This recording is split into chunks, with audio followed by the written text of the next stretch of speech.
It's birthday cake, okay? Welcome to the Preacher's Porch. Glad that you're with us. We'll adjust that just a little bit so we're not looking at all ceiling and so that I can relax a little. Um, I've been gone for 2 weeks, um, at least, maybe three. Oh, hi, it's Pastor Joe, Reverend Joe, Joe. Well, there's some other names I've been called, but let's just go with those. The Reverend Joseph. Um, yeah, I've been gone a few weeks. The big semi out in the yard got a new gig, and it was 14, 16 hours a day. And wasn't a lot of opportunity to do this. Got home a lot of nights after dark, so uh, been gone, and I don't. I'm not set up to do these lives on my handheld device, my phone, or my tablet. So, uh, well, it just kind of is what it is. My apologies, but I'm here, and glad to have you with me. I'm whacking some birthday cake. Let's have a little fun for a minute. Um, this birthday cake is ridiculous, um, because we're nowhere near my birthday. Nowhere near. You like my Snoopy cup, my Peanuts cup? My the handle is Linus's blanket, and he caught Snoopy sitting on his blanket, and he unloaded him in a hurry. Anyways, very fun cup somebody got me. I think for my birthday, but my birthday was 2 months ago. But because I've been around this pastoring and church gig for so long, it's pretty hard to do surprise things. Oh, there, the wind got me. I'm glad I was done with the cake. Um, it's it's kind of hard to do surprises on me. Um, so my wife is she's used this once before. She won't if she's actually planning like a surprise party or something. She won't set it up on my birthday.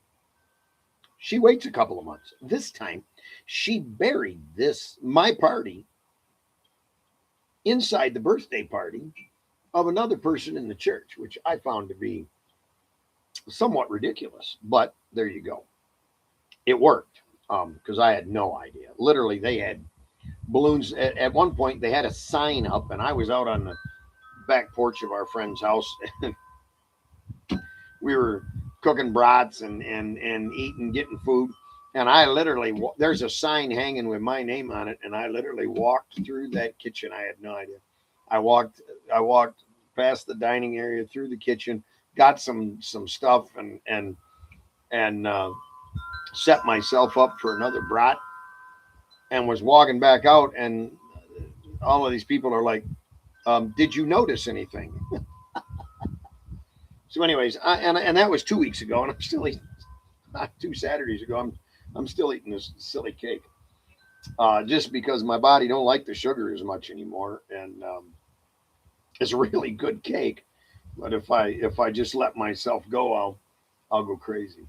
So today's Memorial Day, and I suppose that's a little bit more of a serious topic, and so I'll go ahead and be serious. Uh,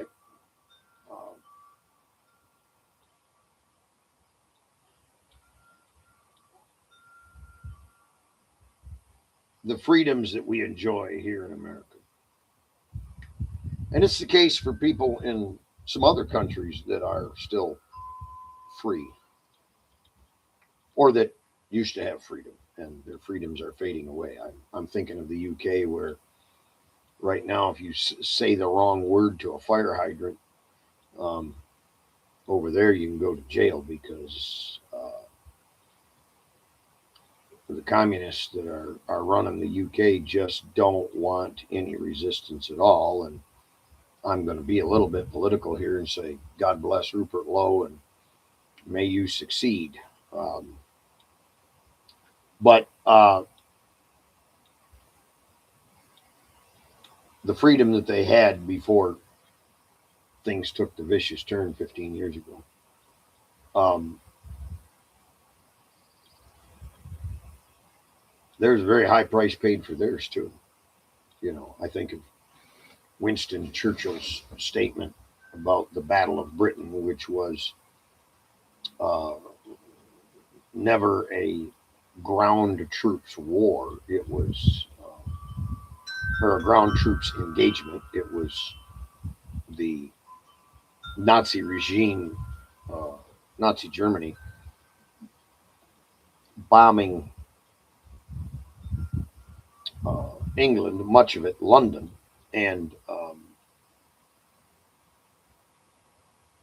they're just exceptional uh, aviators that fought that war uh, to a stalemate, which basically means, in their case, it wasn't a stalemate because at some point the push of Nazi Germany had to stop. They couldn't maintain it, and so in what they and Winston Churchill's statement was never have so many owed so much to so few. Well, that's a powerful statement, but it's also quite accurate. Um, and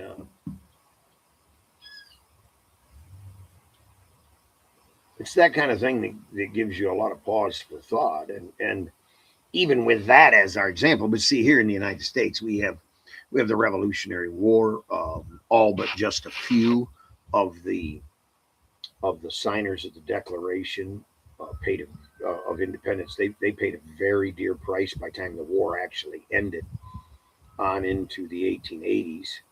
Um, and get to Yorktown and Cornwallis. Well, that took a long time to get there. And by the time they got there, many of the men who had signed that document and pledged their lives and their sacred honor, their lives, their fortune, and their sacred honor, um, they had paid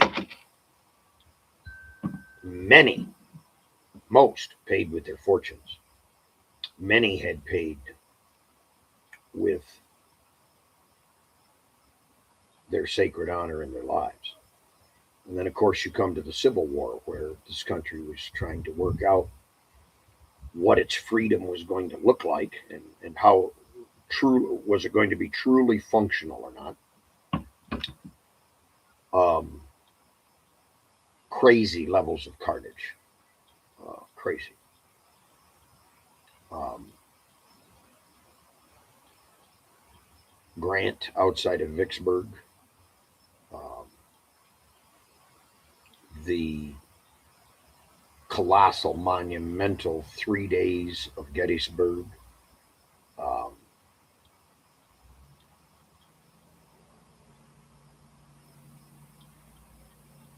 the horrible Wilderness Campaign, all of these men who died. I had a great, great, great, I don't know, 4 generations, probably 5 generations back, something like that. I've never done the math. My cousin did a great historical report on this guy for college.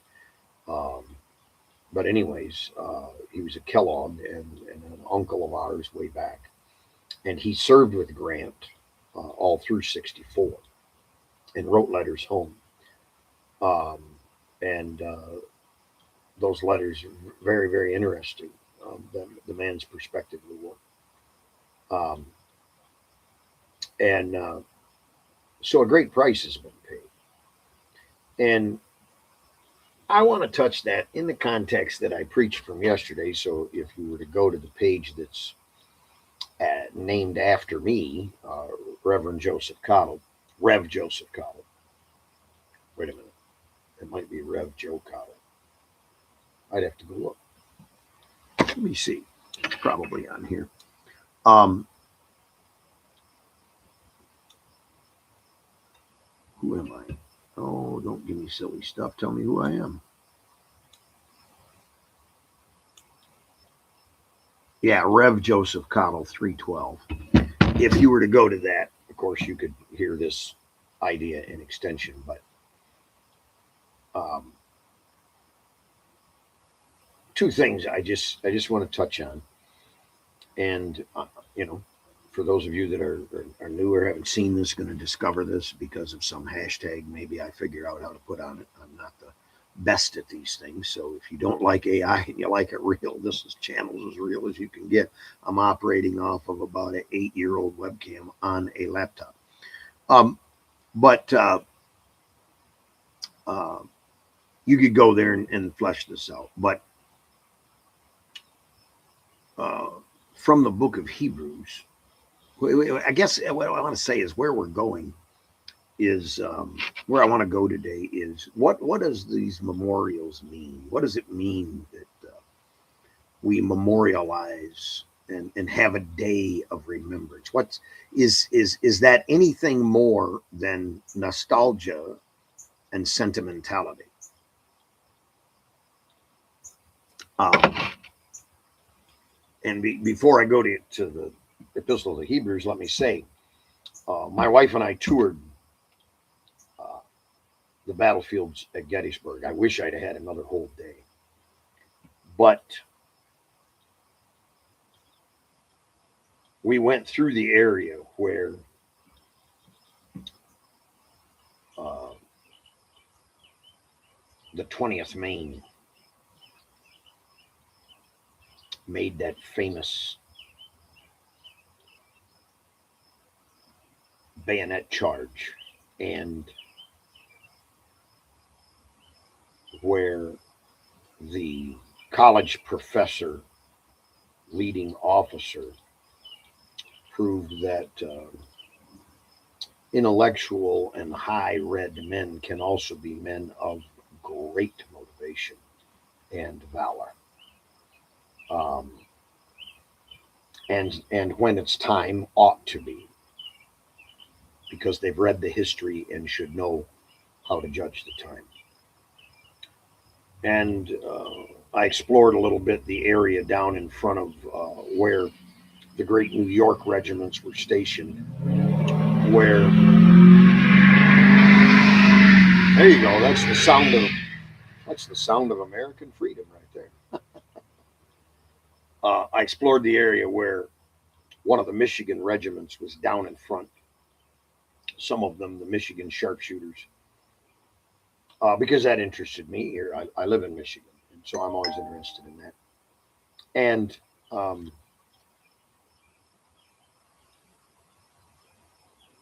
I pondered all of that. I looked at, wow, this is where this happened, this is where that happened, and oh, look what had to be overcome. Look where they were. Look who had to fall back but fought long enough that the enemy couldn't push through. Look who moved and shifted to help the other guy. And then the other monstrous thought as we toured Gettysburg was, what about the farmers of Pennsylvania who went to bed one night with empty fields?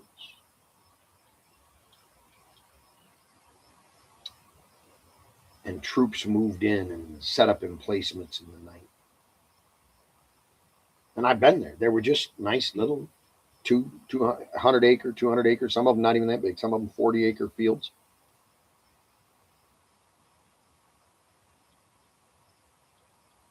And they went to bed at night, and it was a farm.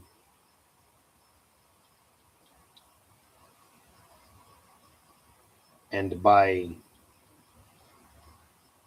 3 o'clock of the next day,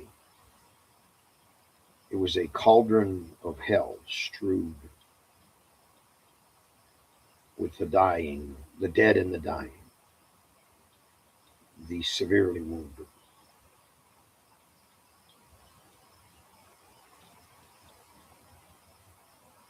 And, the words of Abraham Lincoln become very relevant, his speech at Gettysburg.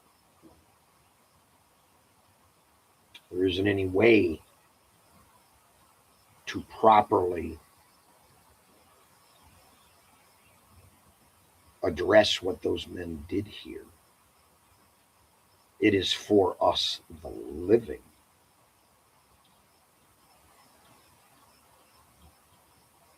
to take an action, to live a life, to finish a great work,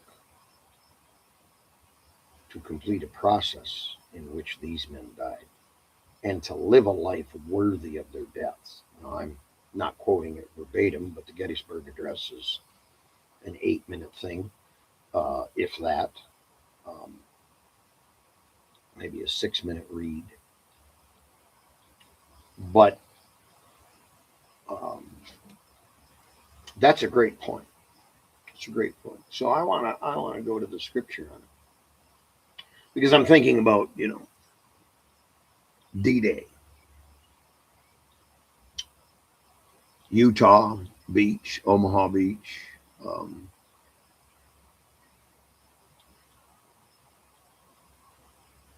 The one whole division that was decimated.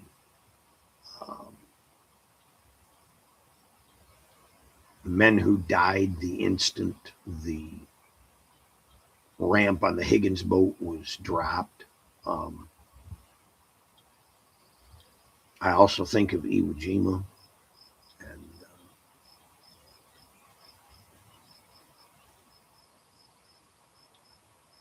the bizarre carnage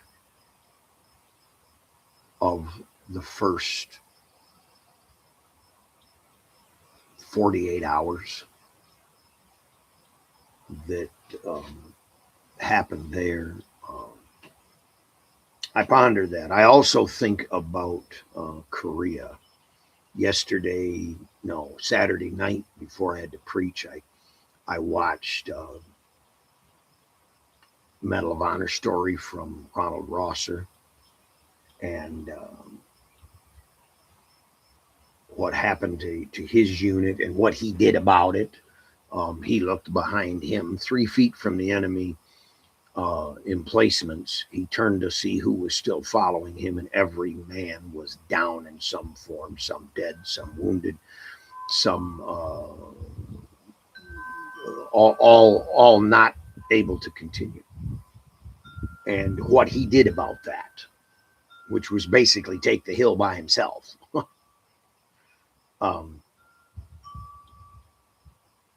I think about, I pondered that. And then of course there's Vietnam. I watched Paul Boca, I gotta get his name right, Paul Bucha's story. Oh, that guy. He says some powerful things. And his story in it, others said powerful things to him, because he said, I promised these kids as their officer that if they would trust me, I would bring them home. And he said, after that engagement for which he was awarded the Medal of Honor, they loaded the dead on the helicopter, and he said, I went to sleep that night thinking they did trust me. They kept their end of the bargain. They did what I asked. But I was unable to keep mine. When they called him about the Medal of Honor, he said, I don't think that's the kind of thing that medals are made of, and I think I'm going to turn it down. And he was an officer talking to a sergeant.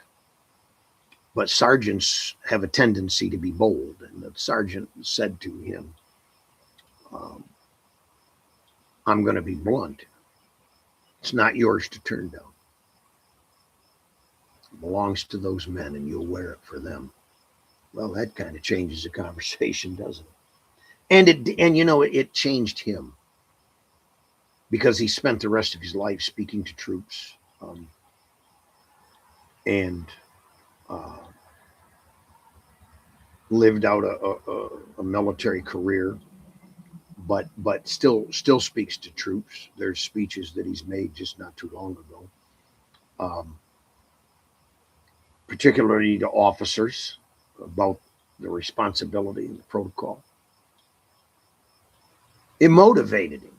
Now let me take it a little step further because okay, that's on the battlefield, and then that's somebody from the battlefield. But what about you and I? What about you and I? I'm a civilian. I'm a civilian. And I'm going to say this if any veteran watches this. I do not. Neither do I have the right to judge you about combat. Now, there are civilians in this country, there's civilians all around the world that think they get to have this big, grand moral opinion about what happens on the battlefield. And I'm going to tell you, this preacher disagrees and disagrees wholeheartedly. You're not there where the bullets are flying. Say thank you, speak with respect, and then shut up. Because you weren't there. Um, and uh, and yet, what happened there has to affect us. It has to affect us. If it doesn't, we are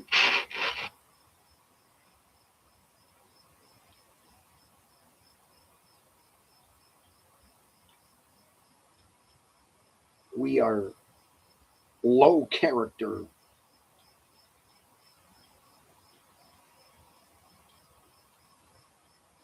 lazy of soul,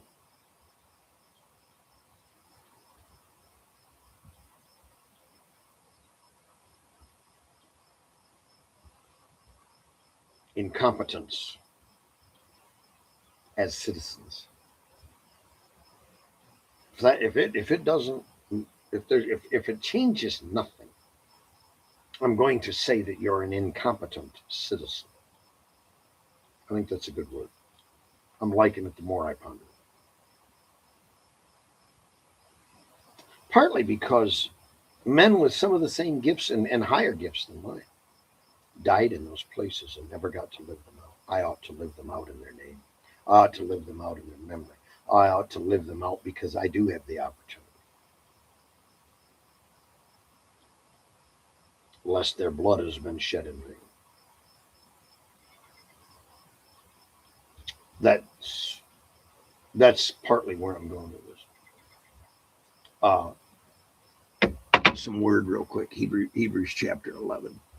There should be a time counter on this, so I know how much just blabbing I'm doing. Oh, I switched my screens and I didn't want to. We'll go back here. Well, maybe I did want to actually. Um, Hebrews chapter 11 is the faith chapter, the Hall of Fame of faith. We preachers got a lot of words for it. I'm going to step into the middle of it. Speaking to the children of Israel, by faith they passed through the Red Sea as by dry land, whereas the Egyptians attempting to do so were drowned. By faith the walls of Jericho fell down after they were encircled for 7 days. That's a great story. You ought to see that. Miracles going on there. By faith the harlot Rahab did not perish with those who did not believe when she had received the spies with peace. And what more shall I say? For the time would fail me to tell of Gideon and Barak, Gideon and Barak and Samson and Jephthah, also of David and Samuel and the prophets. Now listen to these statements. Who through faith subdued kingdoms, worked righteousness, obtained promises, stopped the mouths of lions, quenched the violence of fire, escaped the edge of the sword, out of weakness were made strong, became valiant in battle, turned to flight the armies of the aliens. Women received their dead raised to life again.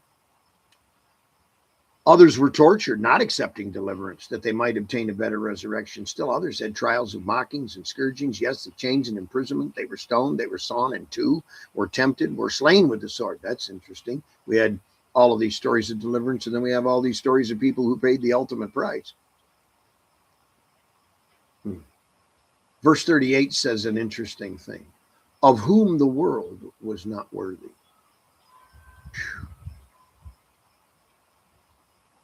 They showed themselves superior to world to earth, to selfish considerations. And by selfish, that's a little bit ugly of a word. To self-preservation considerations. Some of them, and the battlefield the battlefield stories are full of that, which is why I watch them, because I refuse to not be motivated, and I refuse to turn a blind eye to valorous men. The more I've studied Vietnam, the more just fantastic stories of small unit and individual valor. I keep finding it's interesting. Anyways, so then 38 says, of whom the world was not worthy, they showed themselves, they demonstrated in sacrifice that they were in character superior to this world's rather, shall we say, organic considerations. Now, then if you go to chapter 12, verse 1, look what it says. Therefore we also. Well, that's just a big deal. And that's the button I want to push. You can go get the sermon for a longer story of this. I'm condensing it a little bit. Not a lot. Therefore we also. Well, that's the whole of it right there. Surrounded by so great a cloud of witnesses. If you did anything on Memorial Day, if you just were out driving and you saw a cemetery with the flags placed around it at the headstones of veterans, you're surrounded by a cloud of witnesses. And here's what it says. Let us lay aside every weight and the sin which so easily besets us. Okay, so right off the bat, based on who they were, demonstrating themselves, whether in a unit action and they sacrificed their life for their friends, or under the flag they were marching forward and took an artillery shell, or whatever the story was. Based on that, we're immediately to start improving our conduct. Let us lay aside every weight and the sin which so easily ensnares us. We're immediately to begin correcting our character. Begin telling ourselves, they did it. I must think higher thoughts than the primal instincts of a soulless organism. And then it says this, and let us run with endurance the race that is set before us. They did what they did. So many. Never got to live life. Never got to live it out. You know, some of them were great musicians. Some of them were very good athletes. Some of them had been raised in the most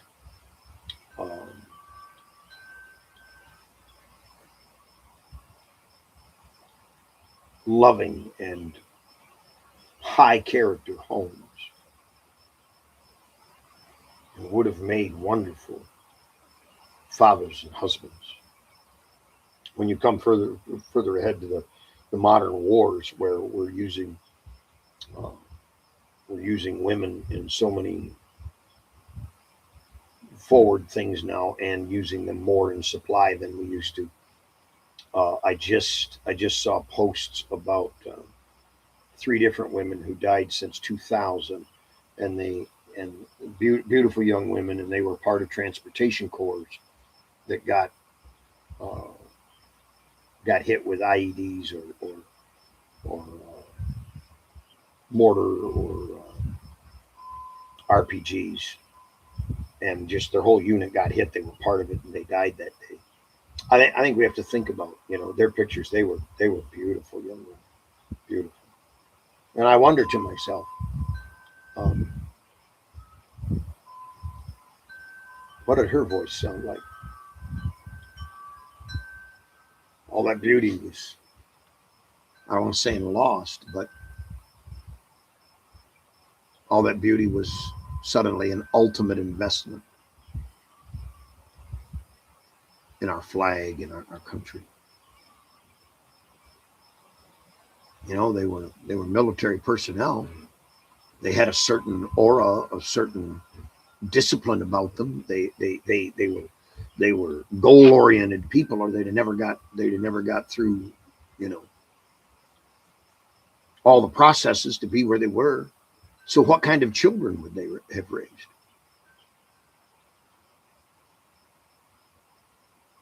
They never got to. Huh. And I'm asking myself now, well, did anybody pick up the torch? Did anybody think of that? Did anybody consider that? You see, there's this therefore we also, we who are left, we who remain, we who memorialize them, we who can read their story. And maybe you don't memorialize them. Maybe you were taught in school to believe, to disregard the veteran and have a foul a foul image of warriors and the battlefield and so on. And I say to you, read their stories, find out who they really were. Stop listening to bad propaganda. Stop being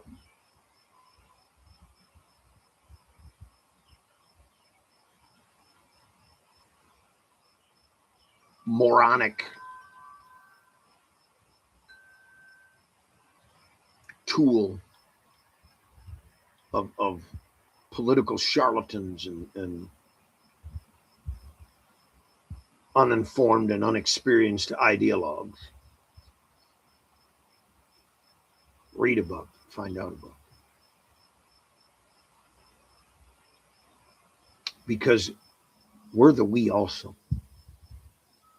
And we are surrounded by their witness. And I believe this is going to sound harsh, but I believe God at the judgment, and yes, I do believe in that judgment. God at the judgment is going to judge this generation very harshly for the amount of information that they had available. I really do believe it, because we could read. It's there. And I think we have to think about it. So now this video is taking way longer than I wanted it to. It's going like my sermon, but there it is. We also, well, we have a responsibility to this. And it says, let us lay aside every weight and the sin which so easily ensnares us. We have a responsibility to uptake our character, our behavior. And then it says, let us run with endurance the race that is set before us. Why? Because some other people did. That's why. Well, I don't want to. Well, I'm not them. No, but you are you, and God gave you something to do. God put gifts in you. They never got to live theirs out. What if you took that seriously and you did?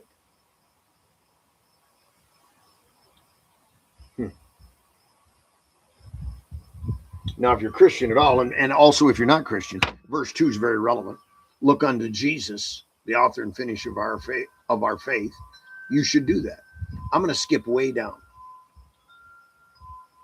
but I wanted to make sure I mentioned his name. I happen to be his officer in his kingdom, and I'm not going to do this without mentioning his name. But look at verse 12 of Hebrews 12:12. Therefore, strengthen the hands which hang down and the feeble knees, and make straight paths for your feet, so that what is lame may not be dislocated, but rather healed. Pursue peace with all people and holiness, without which no one will see the Lord. Now, I bring that up because, by the way, the pursuit of peace is not the absence of war. There are bad people in the world, and because they're bad, they will do things by force. And they will completely succeed at those things if good people do not have a reciprocal force with which to push back.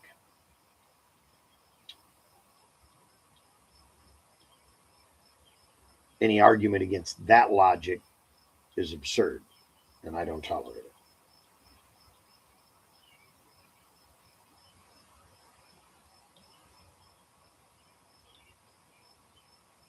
But maybe you won't be motivated to grand things. Maybe you just won't. Maybe you're just, I don't care. Would you please care about something else? One of the most powerful things ever said to me by a veteran, and I've talked to a lot. I talk to everyone I can. I like to find out where they served, what years they served, what the engagement was. I'm not afraid to have them tell me the stories of what they saw. Some people are really bothered by that stuff. I'm not. I've told many veterans, you sit down at my table, you say whatever you need to say, and you make no apologies for combat decisions or combat situations, because I don't judge them. But if you need to clear your soul, you get to at my table.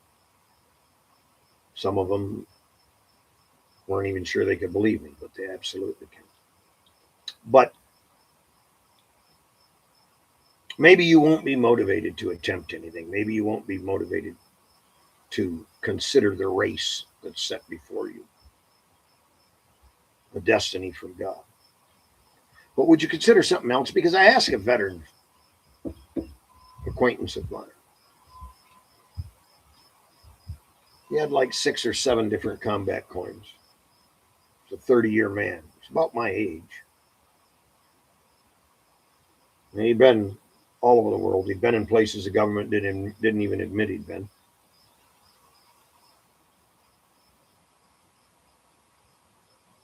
And I said, is there anything you're struggling with? And he said, I'll tell you. He said, I can tell you. He said, what bothers me the most is I watched men wounded and dying.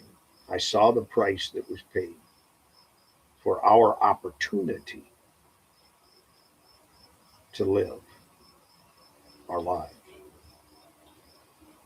And he said, it's very hard to watch that price be paid and then come home and see the way people treat one another.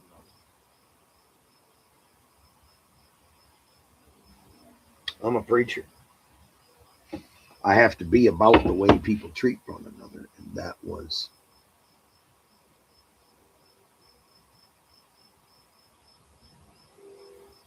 a statement that just gave me great pause.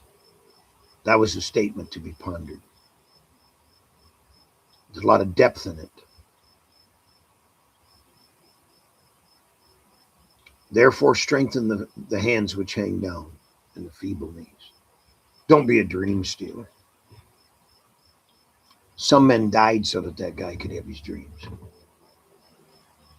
I don't put anybody down for their successes, their financial successes. And I get annoyed in the church when people shoot their mouths off and judge. Well, shut up. Have you ever prayed for a promotion at work or prayed for a job because you didn't have one? Well, then you're a prosperity prayer, whether or not you're a prosperity preacher. So just don't go there no more. Don't be a dream stealer.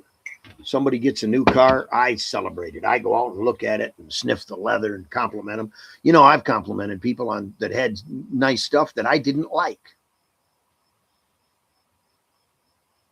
I didn't even like the thing. They had spent the money, and it was what was done to it was done well. And while it might not be my thing, it was cool. And they really liked it. So I celebrated it with them. Because you don't know what people are going through. You don't know what little thing in life is the thing they're hanging on to. Or you don't know what they fought through to get there. And then just to have you spit on it. Have somebody put it off. No. Strengthen the hands which hang down and the feeble knees. Encourage somebody to try one more day to play the guitar or the piano. Encourage somebody to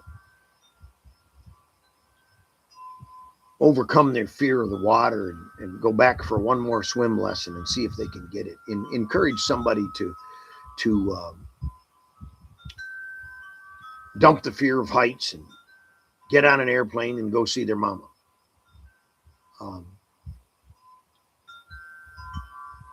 Encourage somebody that says, well, the church is full of hypocrites. Yeah, well, so's your job, and so's every other industry around. There's nothing new under the sun as pertains to the human heart. So go back and try again. You don't know whose hands are hanging down. Sometimes you can't see it. You don't know whose knees are feeble. And it's way better if we present a straight path so that somebody is not tripped and sprained and dislocated. You know, they might be fighting through to their dreams from a very broken position. It says pursue peace with all people. You can't have peace with everybody, but pursue it.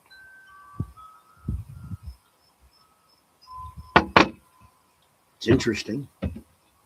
Some people, you got to open up your perspective a little bit and decide to get along. You decide to appreciate who they are. And then there's other people, and they truly are jerks and doinks and jack mules. I know. I've met them. And some of them are such fools that you have to separate, but you can still be peaceable. You know, there are some things that you see you don't approve. You don't get lost in approval addiction. You just look at that and go, okay, wait a minute. I got a choice here. Not my circus and not my monkeys. And I'm going to go over and ride the Ferris wheel right now. I'm not going in that tent with them crazy people. Metaphorically speaking. There'll be people that to pursue peace with them. They're so dark, they're so evil, you'll have to defeat them. I understand that. I'm not surprised about it. I'm not naive about it.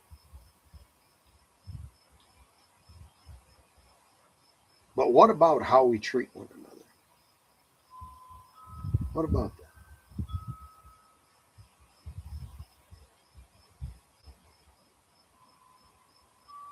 that? And part of the problem is we hear as civilians sometimes, we hear these veterans come back from the field and they call each other names and they're heckling one another and there's just all this banter. But it's all, and we think we can do it with angst, and they do it and it's fluff. And the reason that it's fluff is because they've all faced things so much harder than all of that banter's just fun. And if you'd have seen him on the battlefield, they were laying it on the line for each other. They were laying it on the line for each other. And I want to encourage the rest of us as citizens to be the we alsos. Let's do that. Let's be the we alsos. Let's strengthen some hands that hang down. I'll give you an example of it, and maybe you'll think it doesn't have anything to do with Memorial Day, but I saw somebody do a strengthen the hands people needs thing. We were watching a whole bunch of Britain's Got Talent, X Factor, all of that stuff that Simon Cowell, anyways, all of that stuff. And Ann and I like them. I like them probably a little more than she does because I am a musician. I've pondered maybe attempting one of those shows. And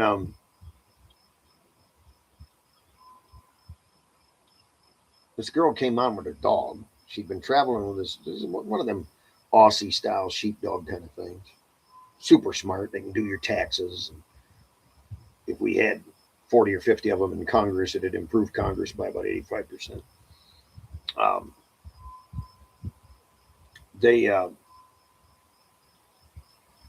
And she just did this really unique themed performance with the dog.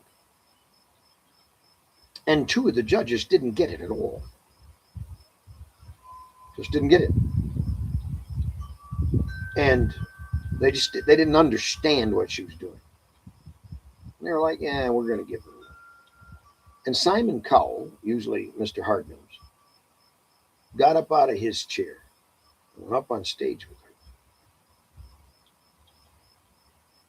and said, no, it was very well done. You're missing what happened in front of you. One of you, please change your vote. And he begged for her to be encouraged. She was in tears. Well, what they didn't know is her and that dog had been training, and they were living in her car. She didn't have a home, but she believed in what she was doing so much that she traveled around the country, did it any little place she could do it. And they got her moved on to the next level. And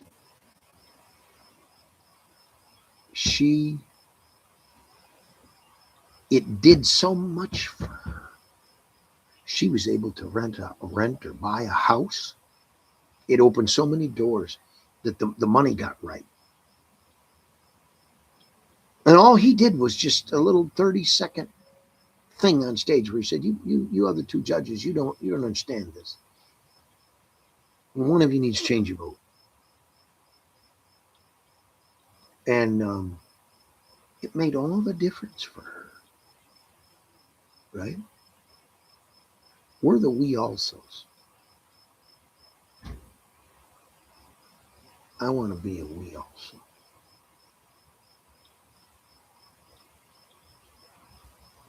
I want to be a we also. I want somebody someday to say of my life, like the end of Secondhand Lions, that fun movie. So those old men you told me about, they really lived. And the young dad says, yeah, they really lived. Wow. I love you. God bless you. Memorial Day. Don't let a memorial of any kind, a funeral, a walk through a cemetery, a day of parades and official honor, a memory tucked away in the back of your mind from people that you knew who went through harder things than you and still succeeded, or people who attempted something great and died in the process. Don't let it just be sentimental.